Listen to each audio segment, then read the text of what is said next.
The words were spoken across the breakfast table, and they were not meant to be kind.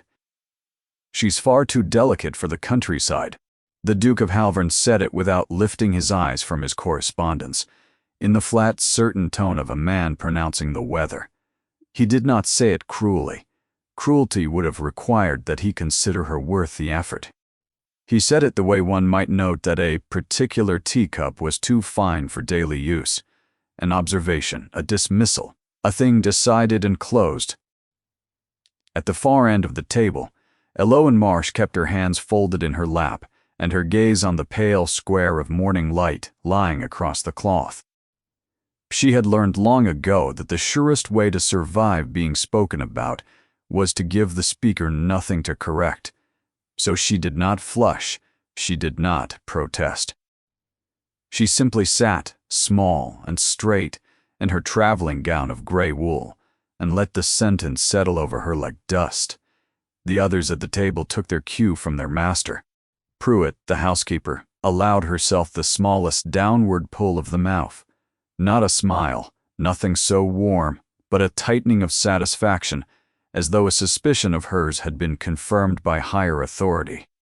The estate steward, a broad man named Corwin Vale, said nothing at all, but his eyes moved over Eloan once, from her narrow wrists to her city-pale face, and filed her away as a thing that would not last the summer. They had all been thinking it since the carriage brought her up the long drive the evening before. Now the Duke had said it aloud, and so it was true.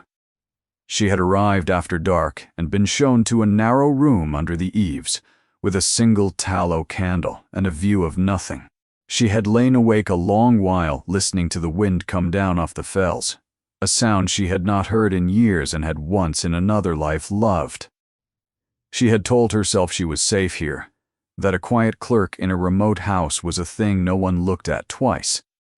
She had been wrong about that before, and the being wrong had cost her a great deal, but hope is a stubborn tenant and does not pay its rent in cents.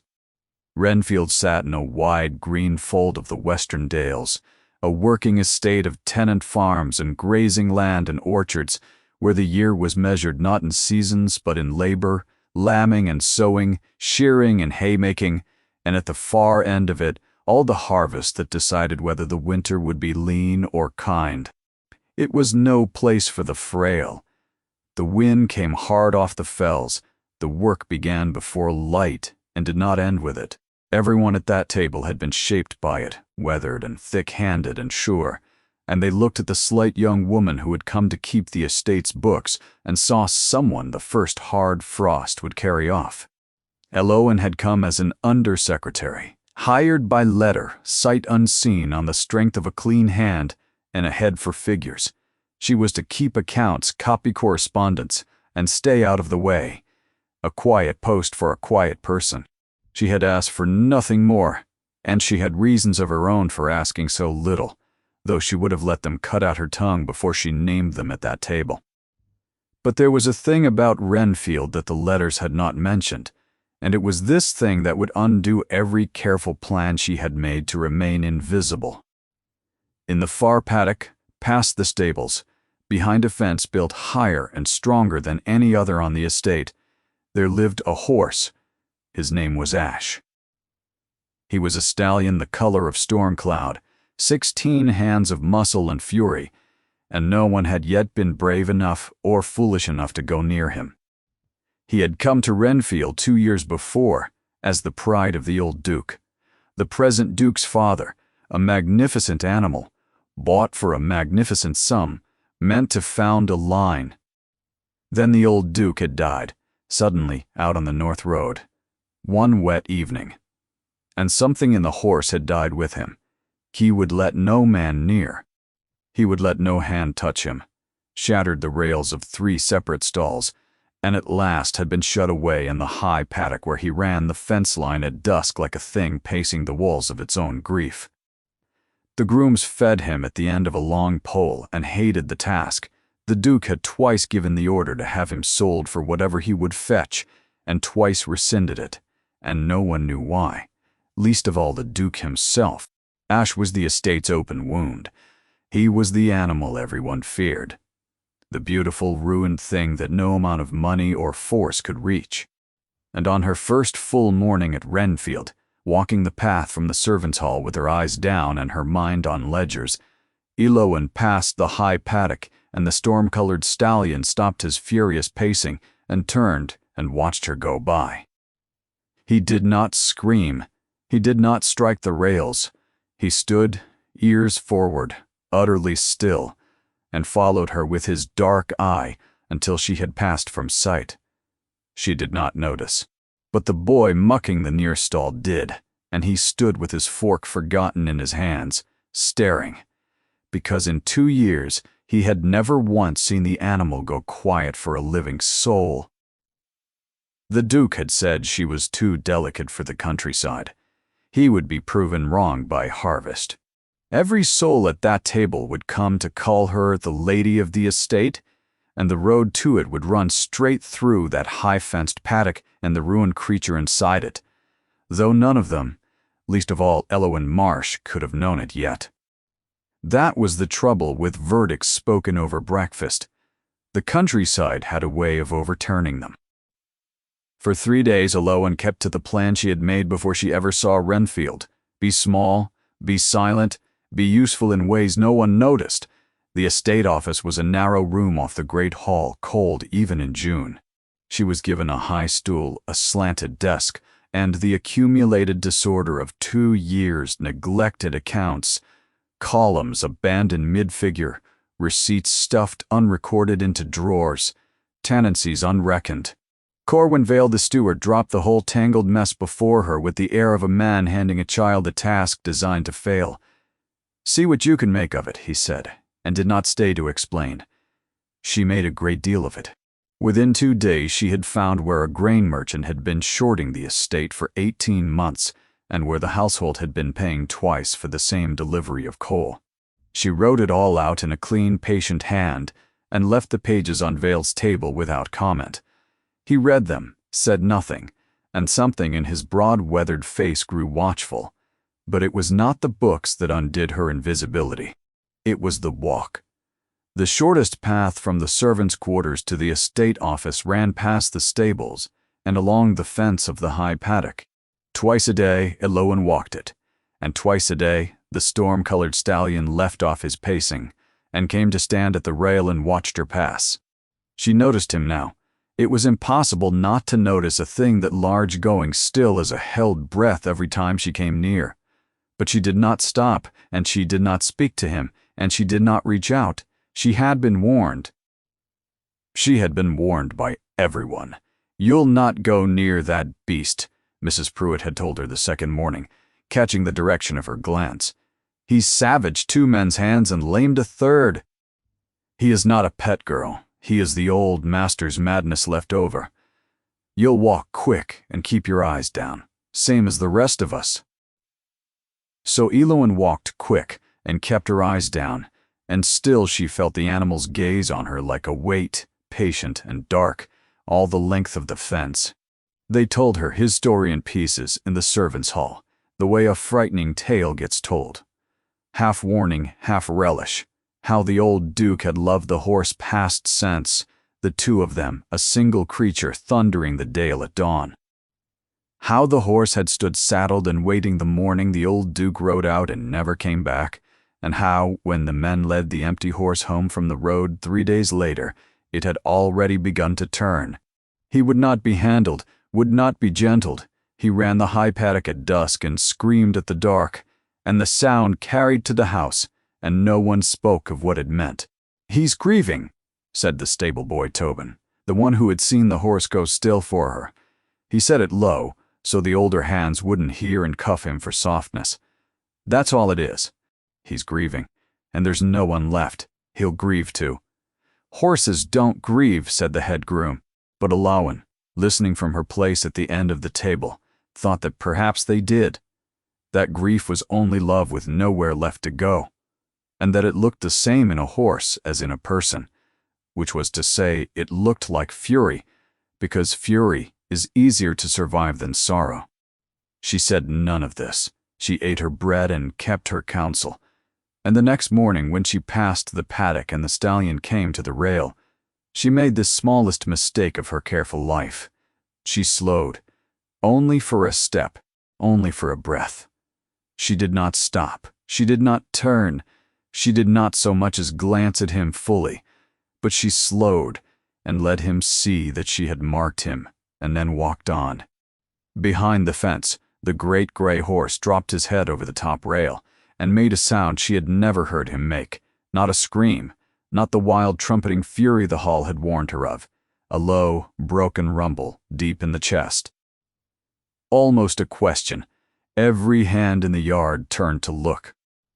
And Corwin Vale, standing in the stable door with a bridle in his hands, watched the pale, delicate undersecretary walk on toward the office as though nothing at all had happened, while the most dangerous animal on the estate stood at the rail behind her, ears forward, gentled, and quietly, impossibly called after her to come back. The steward's grip tightened on the leather. He had spent 2 years learning to fear that horse. Now, for the first time, he found himself afraid of something else entirely, the question of who this quiet woman actually was. Her name was not Eloan Marsh. That is, the name was hers now, chosen and worn and answered to, but it was not the name she had been born with, and it was not the name that would have made every soul at Renfield's breakfast table set down their forks in silence. She had been born Eloan Ashcombe, and once that name had meant something in the Western Dales, though never in the way the Duke of Halvern would have recognized. Her father, Silas Ashcombe, had been no lord, but better than a lord in the only way that mattered to the land. He understood it. An agriculturist, a scholar of drainage and crop rotation and the slow science of making poor ground bare. He had written 3 books that sat on the shelves of men who would never have invited him to dinner. Estates sent for him the way the sick send for a physician. He walked their fields, tasted their soil, read their failing harvest like a doctor reading a fever, and told them what they had done wrong and how the land might yet be saved. Eloan had been his only child, motherless young, and so she had gone with him everywhere, learning at his side the things no gentlewoman was meant to know, how to tell good tilth from sour by the smell, how blight moved through an orchard, and how to halt it, which grasses fattened stock and which only filled the belly with wind. By 16 she could walk a farm and name its troubles as fast as he could. He used to laugh and say she had the best eye he had ever trained, and that it was a cruelty of God to have put such an eye in a daughter, for the world would never let her use it. The world, as it turned out, would not even let her keep her name, when Silas Ashcombe died, quietly, of a failing heart, over the very manuscript of his 4th book. Everything he had was owed against debts she had not known existed. A scholar's income is thin, and he had borrowed to keep them fed, and the men he had borrowed from were not kind. His books, his instruments, the small stone house that was the only home she had known, all of it was taken and sold.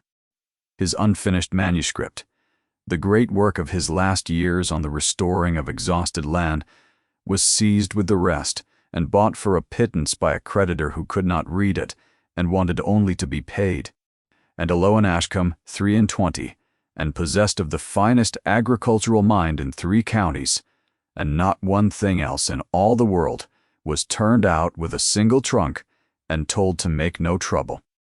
She had spent a year as a governess in a house where the master's hands wandered, and left it. 6 months copying documents for a solicitor who paid her half what he paid the men. She had learned, in that grinding time, the great lesson of her ruin. That a woman alone is presumed delicate, and that being thought delicate is a kind of death, because no one will trust anything of weight to a thing they expect to break. So when she saw the notice, Renfield Estate seeks an undersecretary. Clean hand and head for figures required. Apply by letter. Asterisk, she had understood 2 things at once. The first was that a quiet clerk's post on a remote estate was a place a ruined woman might disappear and be safe. The second was the thing that made her hand shake as she wrote the application. She knew Renfield, or rather her father had. Silas Ashcombe had walked those very fields years before, in the time of the old Duke. Sent for when the South Acres began to fail, he had spent a summer setting them right, and come home speaking of the place with a scholar's tenderness. And he had told her something, once, that she had never forgotten, that the old Duke of Halvern, who fancied himself a man of learning, had asked to keep a fair copy of Ashcomb's field notes for the estate's own library. A complete record of what was wrong with Renfield's land and precisely how to mend it, worth more to a struggling estate than any deed. And her father, flattered, had left it with him. That record still existed, it had to, and bound in with it, she believed, she prayed, were pages of her father's own hand, perhaps even portions of the great lost manuscript he had drafted during that Renfield summer, the only surviving fragment of his life's work. The one thing of her father's that had not been sold to strangers. She had not come to Renfield for a clerk's wages. She had come to find what was left of her father and to take it home, and she had chosen of all the estates in England to hide her ruined self and her borrowed name inside the walls of the very family whose library held her one hope, a family that had already looked at her across a breakfast table and decided she was too delicate to last the summer. She did not yet know the worst of it, that Mrs. Pruitt, the sharp-eyed housekeeper who had warned her from the horse and watched her with such cold suspicion, was no stranger to the name Ashcombe at all. Before Renfield, Pruitt had kept house for one of the very creditors who had picked her father's life apart and had carried out of that service a hard, settled conviction that the Ashcombes were debtors and frauds and grudges enough to last her the rest of her days. Aloan thought she had walked into a hiding place. She had walked into the one house in England where her secret was most likely to be found, and the reckoning, when it came, would begin in a library at midnight, with a horse screaming in the dark, and a duke who did not yet know he was about to stop being blind. The Duke of Halvern did not think about the undersecretary at all, which was precisely how he preferred to hold most things, at a distance, unconsidered, filed. Aldrich, 9th Duke of Halvern, was 36 and looked older, for grief ages a man's face before it touches his hair. He was tall and spare, sun-hardened as one who spent more hours in the fields than the drawing-room, with a stillness servants mistook for coldness and equals for pride. It was neither. He had only learned in the 2 years since his father died on the North Road that the safest way to carry a thing too heavy to set down is to say nothing and keep walking. He had not wanted the title. He had wanted his father alive and the estate in hands that understood it, and instead he had been left both the coronet and the debt, the failing South Acres, the great grey house, and the ruined horse that screamed at the dark. He managed it the only way he knew, through work, relentless and joyless, as though if he only labored hard enough, the ground itself might forgive him for surviving. So, when Corwin Vale came to him on the 4th evening and said, in his slow, careful way, "The new clerk, there's a thing about her you ought to see," the Duke's first feeling was irritation. "I've seen her. She's a slight, pale creature, who'll be gone by autumn. What of her? It's not the books, your grace, though she found the grain cheat in 2 days that ran 18 months. He turned his hat in his broad hands. It's the horse." The Duke went still. She walks the paddock path twice a day, and he goes to the rail for her, quiet as a yearling. And this morning Vale hesitated, as a man does before he says a thing he knows will sound like madness. This morning he called after her, the low sound, the one he used to make for the old master. "For your father, your grace. He's not made it in 2 years. Not for you, not for any living soul. I'd not have credited it if I'd not heard it with my own ears." Aldrich said nothing for a long moment. The clock ticked. Outside, far off, the wind moved over the fells. "Coincidence," he said at last. "The animal's mad. He does as madness does." Perhaps. Vale settled his hat back on his head. "Unconvinced and too wise to argue. I only thought you'd want to know. Good night, your grace." The Duke did not sleep well, which was usual, and rose before light, which was also usual, and found himself, for no reason he cared to name, at the tall east window of his study, which was not usual at all, because it looked down on the stable yard and the paddock path, and he had spent 2 years contriving not to look at the paddock. She came at 6:30, gray against the gray morning, a folio of papers held to her chest. She walked the way she did everything. He would come to learn, without waste, without display, her eyes down, her pace even. She was not hurrying to see the horse. She was going to her work, and the horse was merely on the way. And the storm-colored stallion left off, cropping the wet grass, lifted his great head, and crossed the whole width of the paddock to meet her at the rail. Aldrich's hand tightened on the sill. The woman did not stop. That was the thing that struck him. She did not stop, did not preen, did not glance about to see who marked her. She slowed a half-step, tilted her head a fraction toward the animal, as one might acknowledge a person one is forbidden to greet, and walked on. And the horse that had shattered 3 stalls and mourned the old Duke into a kind of madness dropped his head over the rail and made the low, broken sound Vale had described, following her with his eyes, until the office door closed behind her. The Duke stood at the window long after she had gone. He knew that sound. He had heard it 1,000 times in his boyhood, the deep, contented rumble the horse made when his father came whistling across the yard with an apple in his pocket. He had not heard it since. He had told himself he was glad that the silence was easier than the reminder. He had been lying, the way he lied about most things now, and the proof of it was the sudden, hard ache in his chest at the sound carrying up through the glass. He did not go down. He told himself there was nothing to go down to. He turned from the window, opened his ledgers, and read the same column 4 times without seeing a figure of it. She did not stop. Asterisk. That was what would not leave him. In his experience, people who found themselves suddenly interesting to a duke's household made the very most of it. A clerk whom the dangerous horse had chosen might have wielded it, a story to tell, a way to rise above her station. This one had lowered her eyes and walked on as though being chosen were a thing to be quietly borne rather than displayed. It was either the deepest humility he had ever seen or the deepest discipline, and not being able to tell which troubled him more than he liked. That afternoon, he did a thing he had not done in months. He walked down to the yard himself on the pretext of the mare due to foal, and let his gaze drift to the high fence and found the horse standing at the far rail, gazing across the yard toward the north window of the estate office, where a small gray figure sat bent over her desk, entirely unaware, her pen moving in steady, patient strokes. Man and horse regarded the same window in silence. "You see her," the Duke said quietly to the animal, feeling foolish and not caring. "So do I now. I don't yet know what it is that you see." The horse flicked one ear back at his voice, the first acknowledgement Aldrich had had from him in 2 years, and then dismissed him entirely and went back to watching the window. Something turned over in the Duke's chest, slow and painful, like a stone rolled off a thing long buried.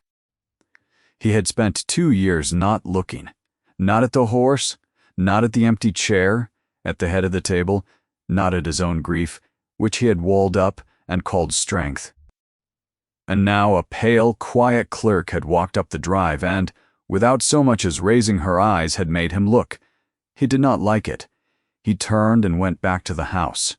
But that night, when he passed the window, he glanced down at the dark shape of the paddock and found himself hoping absurdly that the morning would come quickly so that he might watch her walk the path again.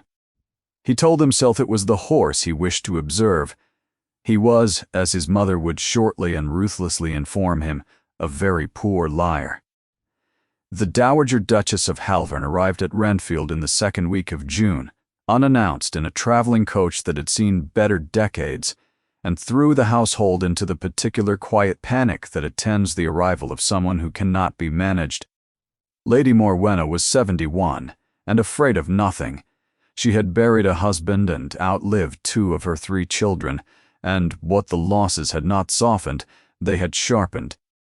She had the family's tall, spare frame and hawk's gaze, but where her son's eyes had gone flat and guarded with grief, Hers had stayed terribly, inconveniently alive. She saw things, and she said them. Having grown bored of pretending she could not see behind the faces people arranged for her, she had come, she announced, because her son wrote her letters that said nothing in a great many words, and a mother learns to read the nothing. "You are turning to stone up here, Aldrich," she told him within an hour of arriving, drawing off her gloves finger by finger. "You and that poor horse both. I mean to see it before you have petrified past saving."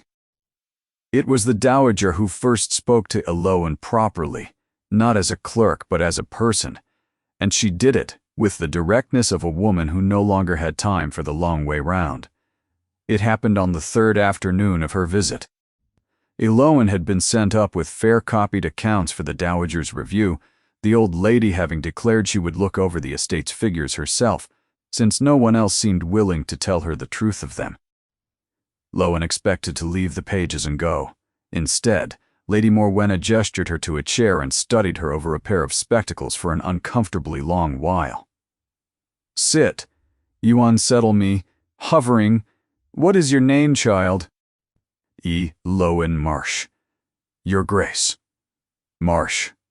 The dowager tasted it, and something flickered behind the spectacles. There and gone.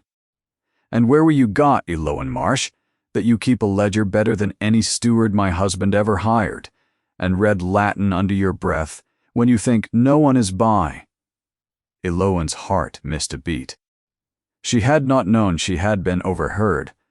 "I had some education, Your Grace, before my circumstances changed." "Some education," the old lady repeated, dry as autumn leaves. "Yes. I dare say you had. Your circumstances changed, did they?" That is a very tidy way of saying a great deal while saying nothing. My son does the same. I find I have no patience for it left in me at my age. She set down the spectacles. "You are the one the horse has taken to." It was not a question. Blauen chose her words the way one steps across ice. "The animal is gentle with me, Your Grace. I do not know why. Do you not?" Lady Morwenna's gaze did not waver. "I do. That horse belonged to my husband, body and soul, and my husband was the finest judge of a creature, two-legged or four, that I ever knew. A horse cannot be flattered, and cannot be fooled, and has no reason on earth to lie. That animal has spent 2 years refusing every living soul at Renfield, my son included. And then you walk up the drive, and he goes to the rail like a Christian to church." She leaned forward. "He sees something in you, child. I have learned at great cost to attend when that horse troubles himself to see something. So I will ask again, and I shall know if you lie. Who are you?" For one vertiginous moment, Eloan felt the whole careful edifice of Eloan Marsh sway. The kindness was the danger. She had armored herself against cruelty, against suspicion, against Mrs. Prewitt's cold eye, but she had no defense prepared for an old woman. Looking at her with something that was almost tenderness, and asking to be told the truth, she looked down at her hands folded in her lap. They were a clerk's hands now, ink-stained, but the dowager had already seen what lay beneath the ink, the calluses that were the wrong shape for a clerk, the marks of reins and tools and a childhood spent out of doors. "I am someone who lost a great deal," Eloan said at last very low, "and who has learned that the losing goes easier if one does not speak of it. Forgive me, Your Grace. I mean no discourtesy, but I cannot say more." The silence stretched. The fire ticked in the grate. And then, unexpectedly, the dowager smiled, a small, fierce, satisfied thing. "No," she said, "you cannot. Not yet." But that answer tells me more than any confession would, for it is the answer of someone with a secret worth keeping, and the dignity to keep it rather than trade it for advantage. She sat back. "I liked you before, child, for the horse's sake. I like you better now, for your own. Go on to your work. But know this," her voice sharpened. "You have walked into a house that does not yet know what it holds, and there are those in it who would do you harm if they understood who you were. one at least closer to understanding than you would wish. Guard yourself, and when the day comes that you need someone to stand at your back, you will find that a mad horse, an old woman, and, God willing, my fool of a son are none of them such poor allies as they appear." Lowen rose, curtsied, and went to the door with her pulse loud in her ears. As she reached it, the dowager spoke once more idly, as though the thought had only just occurred to her. "Marsh, tell me, did you ever, in your changed circumstances, come to know the name Ashcombe?" Elowen's hand was on the latch. She did not turn. She could not have said, afterward, how she kept her voice level. "I do not believe so, Your Grace." "No matter. An old name. It has been in my head all afternoon, and I cannot think why." A pause, weighted as a stone. "Go on then, child, and send my son to me. It is past time he and I discussed what precisely he intends to do about the things he has been refusing to see." Elowen closed the door behind her and stood a moment in the cold corridor, her back against the wood, her heart slamming. The dowager knew the name Ashcombe. She did not yet know it belonged to the pale clerk keeping her son's accounts, but she had spoken it aloud, watching, testing, and Elowen understood, with a cold clarity, that her hiding place had a floor of ice, and that somewhere beneath it the water was already beginning to show. After that the hunt began, though Elowen would not understand, for some days, that it was a hunt, or who led it. It started small. The paddock path was abruptly closed to her. Mrs. Pruitt announced that the route past the stables was unseemly for a young woman, and that henceforth the office was to be reached by the long way round, through the kitchen garden and the north court, adding a quarter-hour to each journey and taking Elowen nowhere near the horse. It was framed as propriety. Elowen recognized it for what it was, the severing of the one thing at Renfield that had given her, however involuntarily, a kind of standing, for without the horse she was only a clerk again. And a clerk who had briefly been interesting was a clerk who could now be made to suffer for it. The tasks changed. Where before she had been left to the ledgers, now Mrs. Pruitt loaded her days with a grinding, pointless labor that breaks the spirit before the body, inventories of the disused west wing by candlelight, linens in the damp cellar counted and counted again, correspondence recopied because a single blot had been found or claimed. Her evenings, once her own, filled with mending and errands that kept her in the servants' hall until she was too spent to think. The other servants, reading the wind, drew away. The ones who had been almost friendly grew cool, and the ones who had resented the horse's favor now had license to show it. Lowen understood this strategy completely because she had survived its like before. It was the slow campaign of a woman who could not simply dismiss her, for the Duke had given no such order, and the dowager plainly favored her, and so meant instead to make her life so airless that she would leave of her own accord, and no one would ever have to say why. She endured it the way she endured everything. She did not weep. She did not complain. She did her work without fault, gave no blot that was truly hers, and kept her face smooth as a swept hearth. She had learned long ago that tears were the coin such people collected, and she would go bankrupt before she paid. But the campaign did a crueler thing than exhaust her. It cut her off from the library.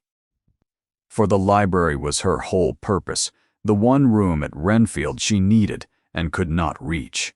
She had located it in her first week, a long, high room off the great hall, walled in books, kept locked and largely unentered since the old Duke's death, for the present Duke read his ledgers in his study and had no heart for his father's collection.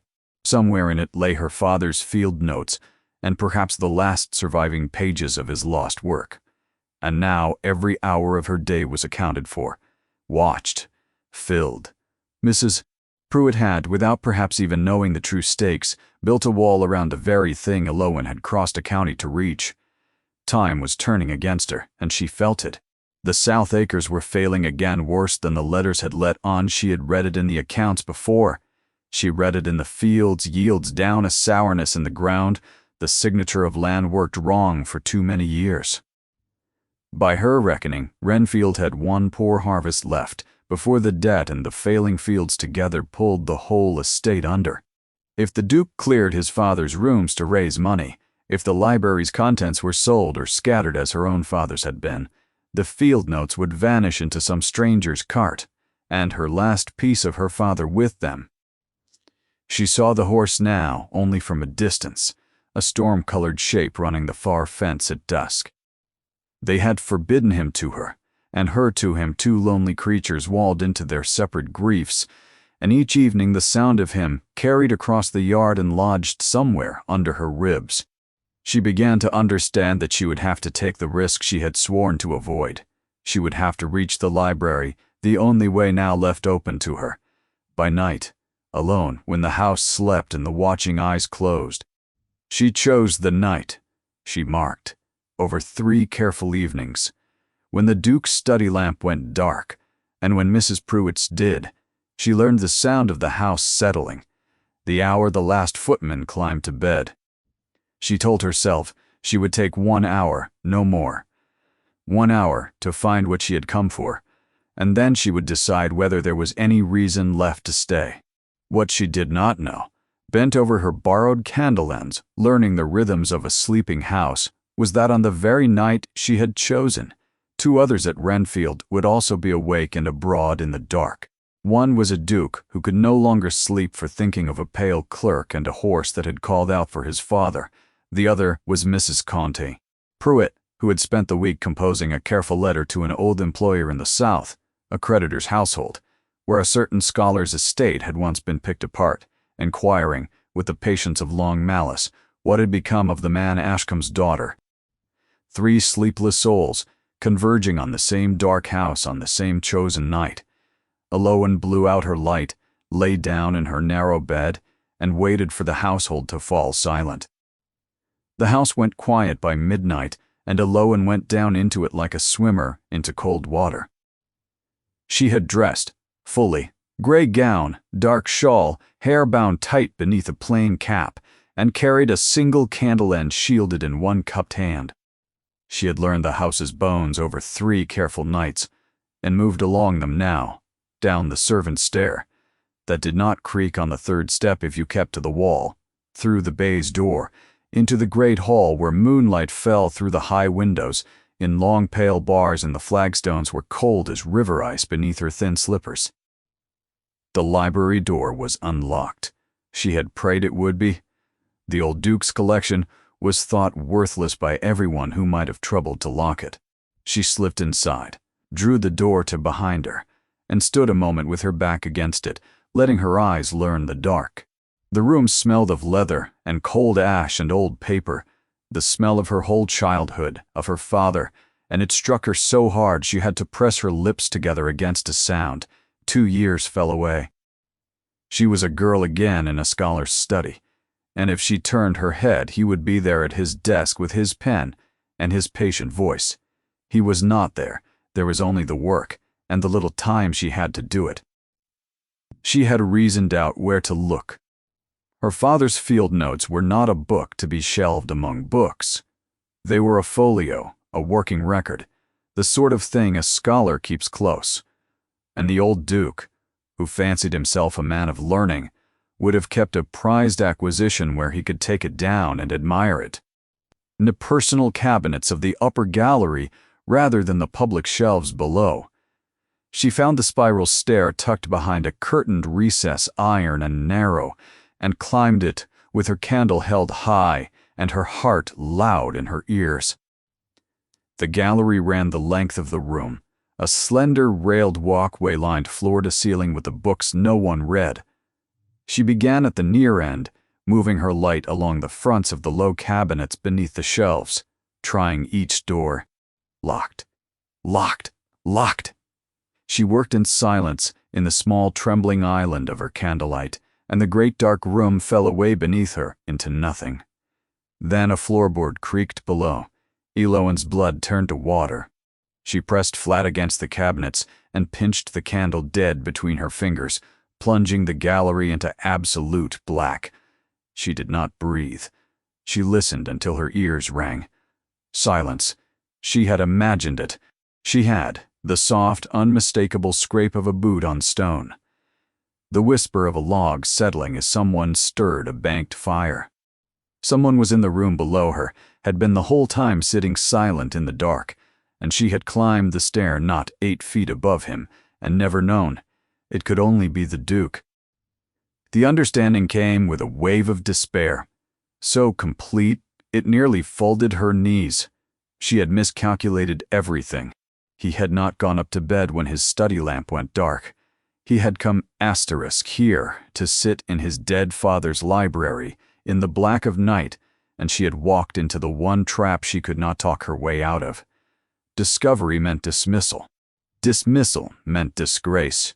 The constable, a charge of housebreaking and theft. It meant the end of every hope. And worse, it meant her father's last pages, so near she could almost smell them, lost to her.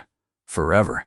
Below, in the wing chair drawn close to the dying fire, Aldrich sat unmoving. He had come down at midnight because he could not sleep. And he could not sleep because of her, a pale clerk, and a horse that had called out for his father, and because his mother had spent an entire evening telling him, in words that left no bark on the wound, how thoroughly he had made himself blind. Asterisk, you have sealed that poor beast in his sorrow, and yourself in yours, and called it strength. Look what it has cost you both. Asterisk. He had come to the one room that still smelled of the man he had lost, and had been sitting perhaps a quarter hour, when the door opened, and a shielded candle crossed the room like a wandering soul. He had not moved. He had watched her. A slight figure, cap and shawl, crossed straight to the hidden stair, and climbed to his father's personal cabinets, and every suspicion Mrs. Pruitt had ever poured into his ear rose up to meet the sight. A thief, after all, creeping to the valuables in the dead of night, but even as the thought formed, it would not sit. A thief went to the silver, to the strongbox, to the plate, not to the locked book cabinets of a dead scholar that half the county would have sworn held nothing worth a shilling. A thief did not stand frozen in the dark, as she was standing now, radiating a fear he could feel across the room. He knew that stillness. It was not the stillness of guilt, but of someone with everything to lose. So he sat and waited and let the hunter's part of him and the newer, more uncertain part argue in the dark. Above, Elowen understood she could not stay. Sooner or later, he would light a lamp, and the gallery would be laid bare. Her one chance was to reach the stair, while the dark still hid her. She began to move, one slid step at a time, one hand on the rail, her whole body a held breath. The stair was so close. 6 feet. 4. She reached the head of it and set her foot on the first iron tread.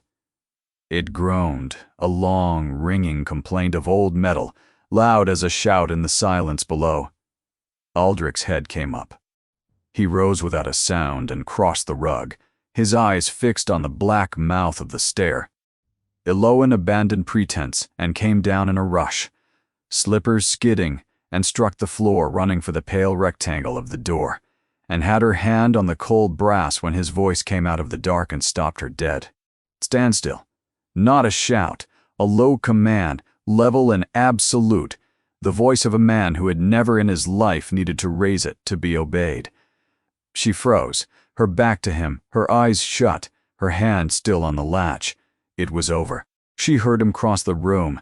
She heard him stop close behind her, felt the heat and the height of him, the presence of a man a full head taller than herself.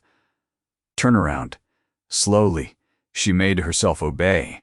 She turned, head bowed, hands folding before her out of habit, and could see nothing of him but a tall black shape against the last red breath of the fire. "What were you doing in my library?" She said, "Nothing."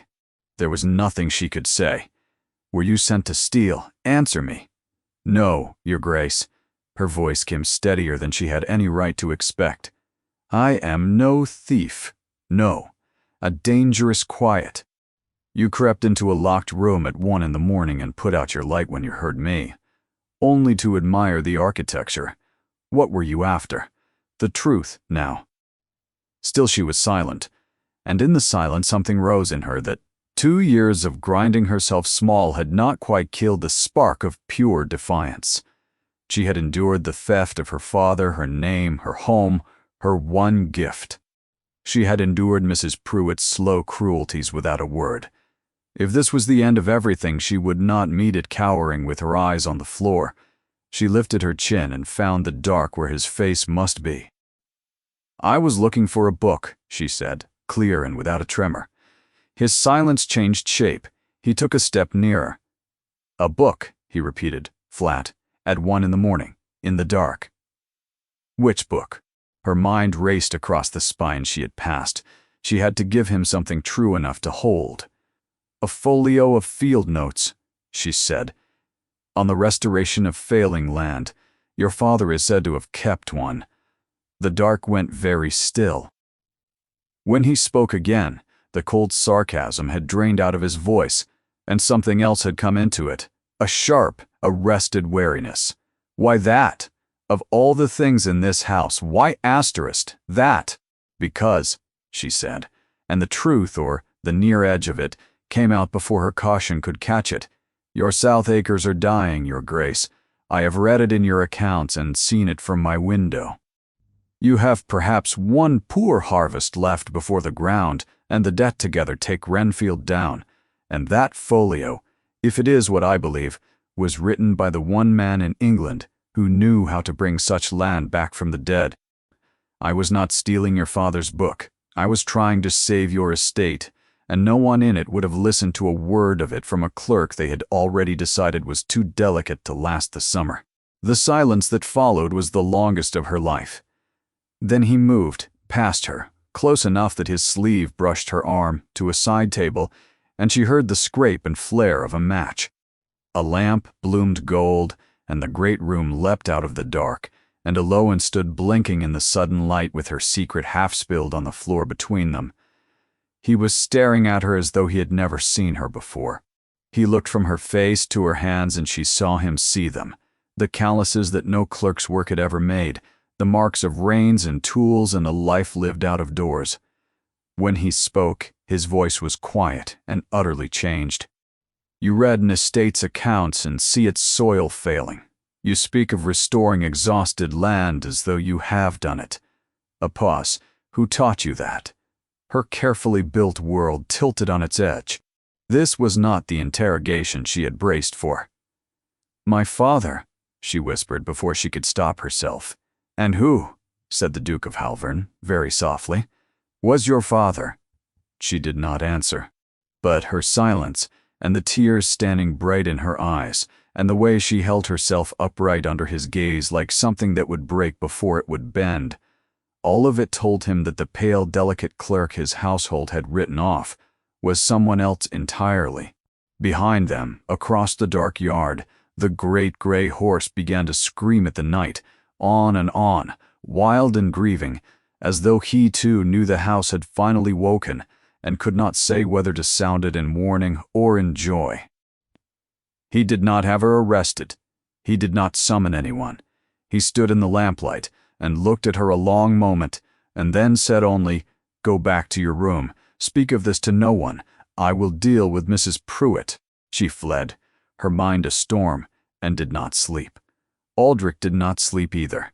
He stood in the library until the fire died to ash, turning the fragments over like pieces of a broken thing he was only beginning to see the shape of. A clerk with a scholar's hands and a laborer's calluses, who read land like a physician reads a fever, and who, cornered and ruined, had used her last free breath not to beg, but to tell him his estate was dying and she alone might save it. Who was your father? She had not answered, but he had watched the answer break across her face. And it had been grief, not guilt. Beneath his roof, a woman of evident gentle birth and rare gift had been set to scrub cellars and endure the spite of a housekeeper, and he had signed off on the whole of it with a single careless sentence over breakfast. Too delicate for the countryside asterisk. The shame of it sat in him like a swallowed stone. He would have the truth, but not from her. Not yet, for she was plainly terrified, and a frightened creature tells you only what it thinks will keep it alive. he would find it another way. At dawn, he wrote to a discreet man of business in the city, a fellow who could learn anything about anyone without troubling the subject to know he was asked, and set him to finding out who had lost a scholar father, a fortune, and a name within the last 2 years. Then he took a fresh sheet and began a second letter. The summary dismissal of Mrs. Pruitt, 20 years' service, ended in 3 cold lines. He got as far as her name before he stopped and set down the pen. To dismiss her now in a fury would tell her she had been found dangerous, and a housekeeper turned out without a character and full of spite was one who would go straight to whoever might pay for what she guessed. Better to keep her under his roof and under his eye, believing herself still trusted, than to cut her loose to do her worst in the dark. He held the unfinished letter to the lamp and let it burn to a curl of ash. He would deal with her on his own terms when he understood the whole of what he faced. Then he sent for the housekeeper. She came into the library with her spine straight and her face composed into grave duty, and she struck before he could, for a guilty creature's surest instinct is to accuse first. "Your Grace, it is well you sent for me. I must report a grave matter. The clerk. Marsh. Last night my suspicions were confirmed. I saw her leave her room after midnight and followed her, and found her broken into this very room at the cabinets, bent on theft. She must be dismissed at once. Hand it to the constable, if your Grace permits." "You followed her," Aldrich said. "I did. Your Grace crept after her the whole way and caught her in the act. How strange." His voice was pleasant and cold as the flags underfoot. "For I was in this room the entire night, Mrs. Pruitt, from before midnight until dawn. I saw everyone who entered it." He watched the first crack open in her composure. "I did not see you." Her mouth opened. Nothing came out. "The clerk was here at my summons. I required a folio from the upper gallery and did not care to climb for it myself. She came. She fetched what I asked. She returned to her bed. There was no theft, no creeping, only a servant obeying her master, and a housekeeper who has just stood in my father's library and lied to my face about a crime she did not witness, because she was asleep in her own bed while it did not happen." The color drained from Mrs. Pruitt's face like water from a cracked jug. She understood, in that instant, that her master had chosen, deliberately, unmistakably, to disbelieve her and shield the girl. Her word, 20 years' word, weighed against a clerk's and found wanting. "Your Grace," she managed, "I only sought to protect. You will not trouble her again." He did not raise his voice. He did not need to.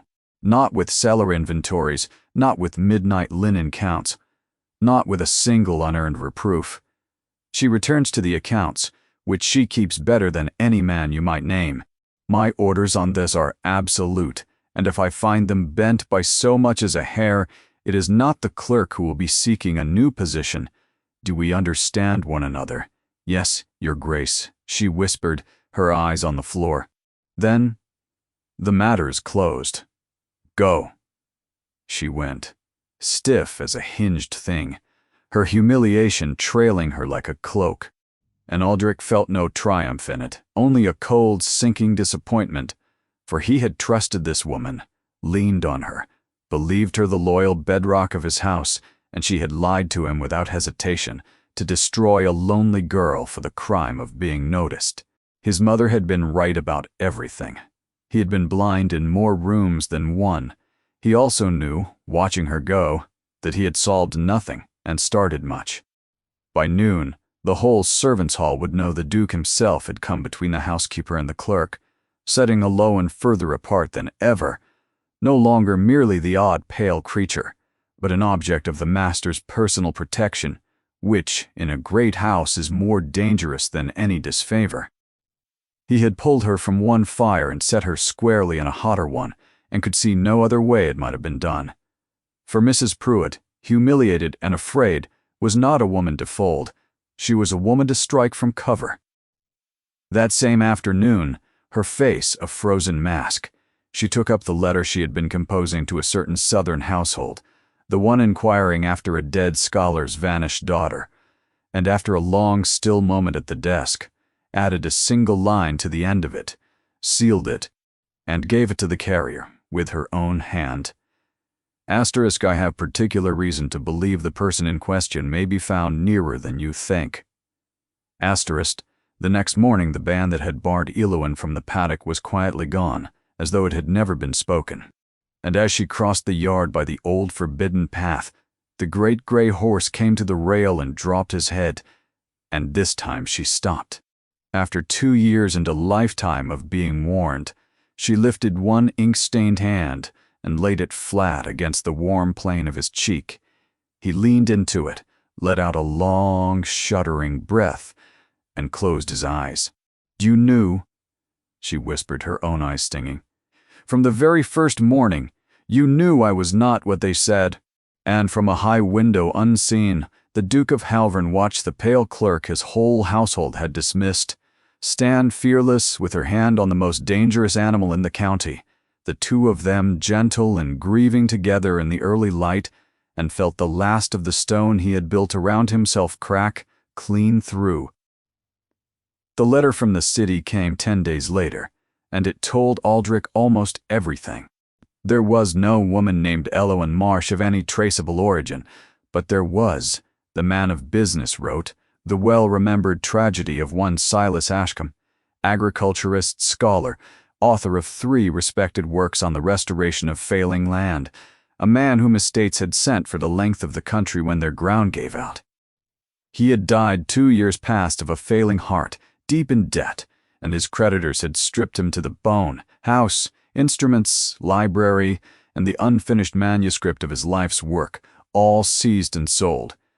He had left one child, a daughter, Lowen Ashcombe, 23 at his death, reputed to have inherited the whole of her father's gift and none of his standing, who had gone as a governess, then a copyist, and then, some 18 months since, had simply vanished from every record, as the ruined so often do. Slender, asterisk the letter noted, grave and quiet in manner, uncommonly educated, and a detail your grace may find of interest, it is said her father was, in earlier years, engaged by the late Duke of Halvern himself to set right the failing South Acres of Renfield. One further matter, offered as it may bear on the household. The chief of the creditors who pursued the Ashcombe estate kept his house, in those years, by a woman since gone north into service, a Mrs. Pruitt, asterisk Aldrich, set the letter down with a hand that was not quite steady. There it was, the whole of it, in a stranger's dry, clerkly script, Ashcombe. His own father had sent for the man, and had by every likelihood kept that fair copy of the field notes she had come crawling through the dark to find. And Pruitt was no chance appointment, no ordinary housekeeper who had merely taken against a girl. She had come out of the very house that ruined the Ashcombes, carrying its grudges north with her, and by some black turn of fortune the daughter had walked straight under her roof. Lowen had not crept into his house to rob it. She had come to reclaim the one thing left to her, of the man who made her, and had chosen, all unknowing, to hide inside the reach of the very malice that had destroyed her. The bravery of it staggered him, the sheer desperate courage of a woman walking alone into the lion's own den with nothing but a false name and her father's eye. And beneath the wonder, a cold, clean rage began to burn, not at her, but at all of it, at the world that would turn a mind like hers out to scrub floors because it came housed in a woman, at his own house, that had done the turning, at himself who had pronounced her too delicate to last, when she had already outlasted more than he could dream of. He remembered his mother, the evening before, setting down her teacup and fixing him with her terrible living eyes. "You are being fair to the girl now, I hear," the dowager had said. "Fair, how proud you must be. But hear me, Aldrich, for I will say it only once. Asterisk fairness, asterisk is giving a person what they have earned. Asterisk justice, asterisk is giving them what they are owed. They are not the same thing, and the difference is the whole measure of a man. That child downstairs is owed a great deal by this family, more than you yet know, See that you pay it in the right coin. She had leaned in, and when you have, do not be such a fool as to let her walk out of your life. That horse chose her. I chose her. The only one still dithering is you. He had understood her then, only in part. He understood her wholly now. He rose and climbed to the upper gallery, to the very cabinets where he had found Iloan frozen in the dark. Not knowing which held what he sought, he searched them all, breaking the locks one by one with a poker from the hearth below, working through the long afternoon while the light failed in the tall windows. He found it in the last cabinet but one, a folio, thick and worn, tied in faded ribbon, its cover lettered in a fine scholar's hand, Renfield Survey and Remedy of the South Acres, Ashcombe asterisk, and bound in with it a sheaf of manuscript pages in the same hand. Later, denser, the writing of a man racing his own failing heart, fragments, unmistakably of the great lost work on the raising of dead ground, the only surviving pages of Silas Ashcombe's life, kept safe and forgotten in a dead duke's cabinet for 2 years, while his daughter scrubbed the cellars of the house that held them. And tucked inside the front cover, folded and sealed and never sent, a letter addressed in that same hand to the late Duke of Halvern. Aldrich broke the seal with the care of a man handling a relic, and read, "My Lord Duke, I write in poor health and worse spirits. I enclose for your safe keeping the fair copy of my Renfield Survey, and with it certain private pages of my own work, for I trust the men who hold my debts less with each passing day, and I would not have my daughter's inheritance, such as it is, being only my mind set down on paper, fall into their hands should my heart fail me. Iloan is all I have and all I leave. She has my eye for the land, better than my own. The world will not thank her for it, but the land would, if it were ever let. Should the worst come, I beg you see these pages safe into her hands. They are the whole of what I have to give. Your servant and friend, Silas Ashcombe. Asterisk. Aldrich sat a long time in the failing light, with the letter in his hand, and the weight of his family's failure settled over him, his father entrusted with a dying man's last gift to his child, dead before he could deliver it, and the trust simply forgotten. Locked in a cabinet, while the child it was meant for was cast into the world with nothing. He knew now what he held, and what she was owed. And he knew, his mother's voice sharp in his memory, that he could not simply hand her the folio and call the debt paid. That would be asterisk, fairness, asterisk, charity. Dressed in ribbon, giving her back her father's pages and leaving everything else as the world had arranged it, her name still stolen, her worth still unspoken, the woman who had persecuted her still standing unanswered in his house. It meant her name restored where it had been erased, her gift acknowledged where it had been scorned, and the reckoning made in the open before the one who had lied to keep her low. He rang the bell. When the footman came, white-faced at the hour, and the look on his master's face, Aldrich spoke quietly. "Fetch Mrs. Pruitt, and then find Miss Marsh, and bring her here, both of them now." The footman went, and as his steps faded down the great hall, from across the dark yard the great grey horse lifted his head and began once more to call, not the wild grieving scream of 2 years' habit, but the low, deep rumble he had made only ever for one man in all his life, carrying clear through the night toward the lit library window, as though the animal knew, before any of them, that the long silence of Renfield was finally about to break. The walk to the library was the longest of Iloan's life. The footman would not meet her eye, and that frightened her more than anything he might have said. Asterisk, both of them. Asterisk, he had told her she and Mrs. Pruitt in the library now. She had been summoned to her ruin once before, in another house, and she knew the taste of it. As she crossed the moonlit great hall, the horse's low call carried in through the dark windows and steadied her. She was not this time entirely alone. Mrs. Pruitt was already there before the Duke's desk, her spine rigid, and there was a flicker of triumph in her cold eyes she could not quite school away.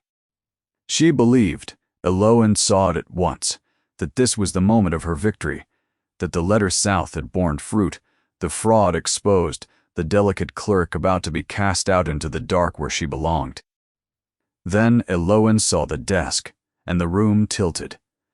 Spread across the mahogany in the pool of lamplight lay a folio tied in faded ribbon. Beside it, a sheaf of loose manuscript pages, and beside those, she would have known it in the dark, by touch, among 10,000 others, the familiar heavy binding of a book she had last seen in her father's hands. Her breath stopped in her throat. The Duke rose as she entered. He did not so much as glance at Mrs. Pruitt. His eyes were on Eloin, and in them was an expression she had never once seen on the face of anyone at Renfield who looked at her, a deep and naked remorse. "Come in, Miss Marsh," he said. "Close the door." She obeyed, because her body knew how to obey even when her mind had gone white and roaring. She came to stand a little apart from the housekeeper, and the horse's call sounded again, faint and far through the glass. The Duke turned to Mrs. Pruitt, and his face hardened into something like the granite of the house itself. "Mrs. Pruitt, some days ago you stood in this room and told me you had caught this young woman attempting to steal, that you had followed her from her bed and taken her in the act." His voice was very level. "You lied. I was in this room the whole of that night, and you were not. But that was the smaller of your lies. Shall we come to the greater one?" The triumph was gone from the housekeeper's eyes now. Something wary and cornered had taken its place. "I do not know what your grace means," she said. "I think you do." He lifted a single sheet from the desk, the letter from the city, and held it up so that she could see there was writing on it and could not read a word. "You came to Renfield with excellent references from a household in the South, a household that made its money by lending it and by ruining the men who could not pay. Do you recall a debtor named Ashcombe? A scholar, a friend of my late father's, whose entire estate your former master stripped and sold, down to the last page of his life's work, and whose only child was turned out of doors with a single trunk and told to make no trouble." Every drop of color went out of Mrs. Pruitt's face. "I know the name," the Duke went on, relentless and quiet, "because that scholar once walked my father's fields and saved them, and because my father kept his work in this very room, meaning to see it safe to the man's daughter, and died before he could. And I know it because you know it, because you have spent these weeks writing letters south to be certain of what you had already begun to suspect, that the daughter had not vanished at all."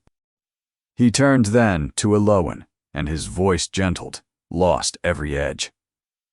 "That she was standing under your own roof, enduring your petty tyranny in silence, because she had nowhere else in all the world to go." He held her gaze, and for the first time in front of another living soul he spoke her name, her true name. "Is that not so, Miss Ashcombe?" The sound of it, spoken aloud in that room, was like a key turning in a lock deep inside her, a lock she had shut with her own hands 2 years before. Asterisk, Miss Ashcombe. Asterisk, not Marsh, not the clerk, not the delicate creature who would not last the summer, herself, her father's daughter, in her father's name, in a room that smelled of her father's whole life. The tears she had refused to shed for 2 years rose up all at once and spilled over, and for once she did not try to stop them. She could not speak. She could only nod. Mrs. Pruitt made a small choked sound. It was all coming down around her, her lies, her grudges, the old legal theft that had fed her, laid bare in the lamplight of a room she had thought safely beyond such things. I did not know she was here," she stammered, which was very nearly the only true thing she had said in weeks. "My master always said the family were frauds, cheats. He said the girl was no better than her. He lied to you," said Aldrich flat and without pity, "and you were glad to believe him, because it is a comfortable thing to persecute a person once you have been told they deserve it. You looked at this woman's dignity and called it insolence, at her grief and called it slyness. to Den. You saw that, a wounded animal and my own mother, and in the end, I myself could all see something in her that was true and fine. And rather than wonder whether you were wrong, you set out to grind her down until she broke or fled. He let the silence hang. She did neither. That is the measure of the difference between you.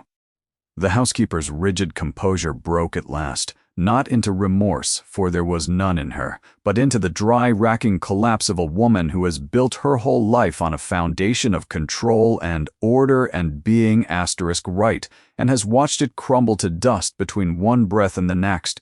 "What will you do with me?" she whispered, her eyes on the floor. Aldrich looked at her a long moment. Vengeance was easy and cheap, and would have felt for about an hour very much like justice. But he looked at Eowyn, at the tears on her face, which he saw now were not of triumph but of release, and knew that to take vengeance in her name would be to make her, in some small way, into the thing that had hunted her. "You will pack your things tonight," he said wearily rather than hard. "In the morning, a carriage will take you to my mother's house at the Dowerlands. There is a cottage, remote and quiet, and a small pension, more than you showed this woman. You will live out your days in obscurity, trouble no one, and have a very long time to consider the difference between what is fair and what is just." He turned away, a dismissal more complete than any blow. "That is more mercy than you were prepared to show.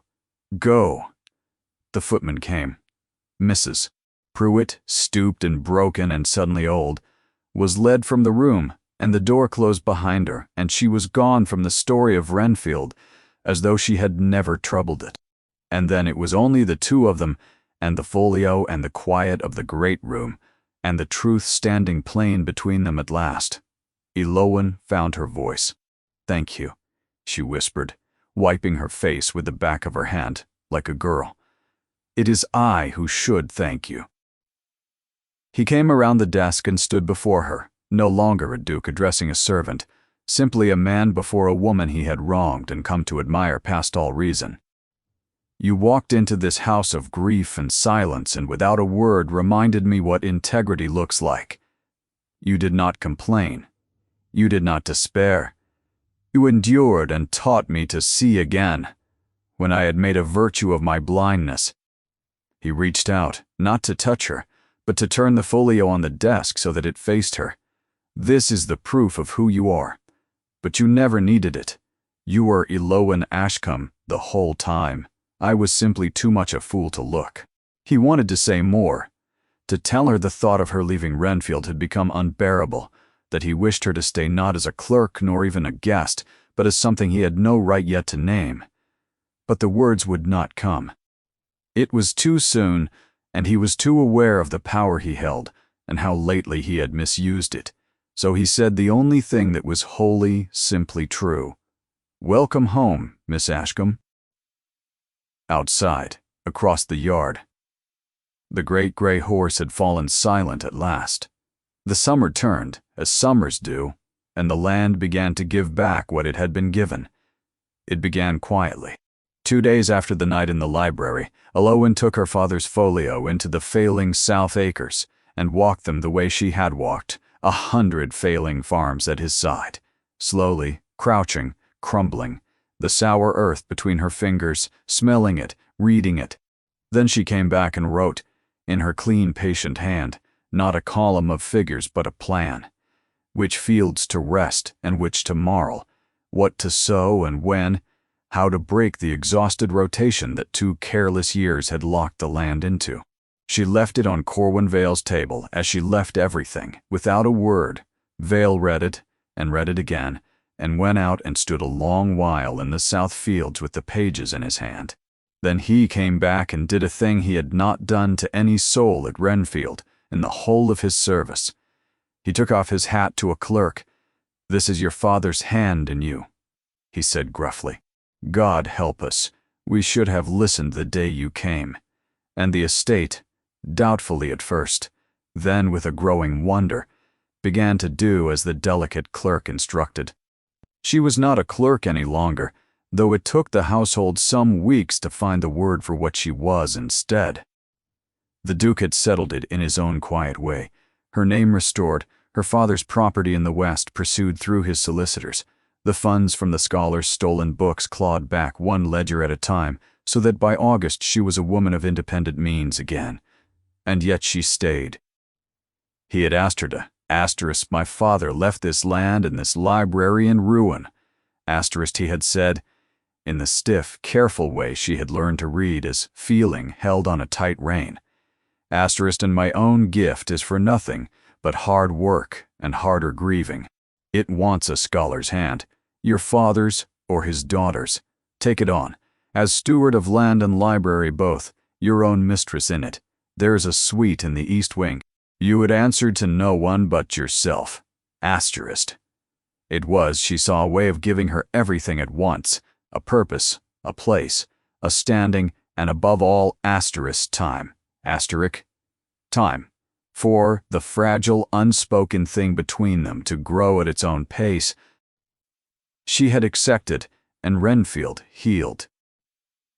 It healed in the fields, where the rested land greened and the marled acres came up thick and strong.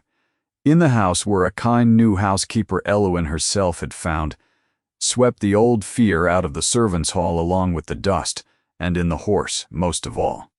The great gray stallion who had screamed at a dark that never answered grew glossy and quiet and sound. By midsummer he came to her whistle across the whole width of the paddock. By August he bore a saddle again. Hers and the two of them rode the mending fields at dawn, while the mist still lay in the folds of the dale, a pale woman on a storm-gray horse, and every tenant who saw them pass touched his cap and did not think it strange at all. The Duke changed too. The severe black coats gave way to plain country dress, and the deep lines grief had cut around his eyes softened, and then, on occasion, crinkled into something very nearly a smile. He came to the library often now, on the thinnest of pretexts, and stayed, and talked, and sometimes only sat while she worked, the way his horse had once only attended her, asking nothing, content merely to be where she was. Their courtship, when at last it became one, was built of small, quiet things, for they were both people who had learned to distrust the loud, a shared glance down the length of a dinner table, a book left open at a passage he wished her to find, a walk in the mending fields with the horse pacing gentle at their side. He began one evening to call her Elwyn, and the first time he said it, it landed as heavy and momentous as any declaration, and they both fell silent afterward, and neither minded the silence at all. And then it was harvest. The whole of Renfield turned out for it as it always had.